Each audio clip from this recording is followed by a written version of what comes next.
Greetings and salutations. Thank you for lending an ear to the voice of the times this Tuesday, October 5, 2021. For today's editorial, Rich Nations Must Man Up at Climate Summit.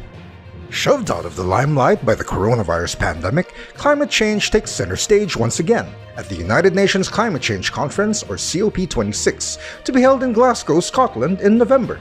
It will be the 26th summit of the United Nations Framework Convention on Climate Change, or UNFCCC. And topping the agenda is how industrialized nations can be prodded to deliver on their pledges to help the developing countries that are most at risk from global warming. The Glasgow meeting will use as a frame of reference the Paris Agreement, the first comprehensive accord on mitigating global warming signed by about 190 countries, the Philippines included, in 2015. The Paris Rulebook laid down the strategy for cutting greenhouse gas emissions by limiting temperature increase to 2 degrees Celsius above pre-industrial levels and capping any increase at 1.5 degrees. The inconvenient truth is that the needle has hardly moved since 2015. The goals of climate change mitigation, adaptation, and finance set by the Paris Accord are far from being met. That is what COP26 needs to address. The urgency of devising a more aggressive plan on global warming must be the summit's moving force. It is a cruel irony that the vulnerable nations which are the least responsible for creating the climate crisis are often its biggest victims. These are the countries that will suffer from sea level rise, floods, drought, and other catastrophes that will be unleashed as the planet continues to heat up.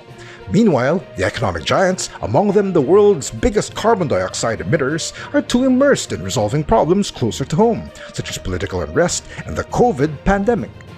There are efforts to put climate initiatives back on track. At the recent UN General Assembly, China and the United States, the world's richest nations and also the biggest carbon emitters, vowed to cut off financing for activities that fuel climate change. China promised to stop building coal-fired plants overseas, a $50 billion loss in foreign investment.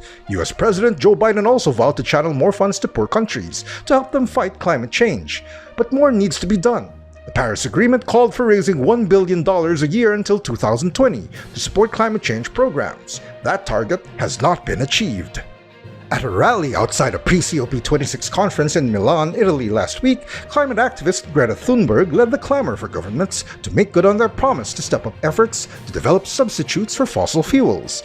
Hope doesn't come from inaction and empty promises that everything will be alright. They say, "Trust us, we are doing everything we can." That is not hope. Hope is this. Hope is us, the people. Hope is when people gather to make change. Thunberg admonished politicians. U.S. climate envoy John Kerry, who attended the Milan meeting, picked up the cue, saying the world's major economies must stretch to do more, to prove they are serious about fighting global warming. We now have about 55% of global GDP, or gross domestic product, committed to undertake tracks that will hold the temperature to 1.5 degrees. There are other countries now sharpening their pencils, Kerry said. The Allied for Climate Transformation by 2025, a consortium of local and global organizations based in Africa, Asia, the Caribbean, and Latin America, has presented a plan of action to bridge differences and reach consensus at the COP26 summit. Among other things, the consortium reiterated the call for developed countries to fulfill their pledges of funding for poorer nations, saying only 2% of climate finance reach small island states and 14% reach least developed countries. It also said adaptation is as important as mitigation, particularly in developing countries experiencing the escalating impacts of climate change. An effective adaptation plan will also speed up economic recovery. The world's prosperous nations must match words with action for the sake of the millions of people threatened by global warming. Otherwise, COP26 will just be another forum of broken promises. And that's editorial for Tuesday, October 5, 2021. For more news and information, get a copy of the Manila Times on print, subscribe to our digital edition, or log on to www.manilatimes.net. Follow us on Twitter, Facebook, and Instagram, and listen to the Voice of the Times.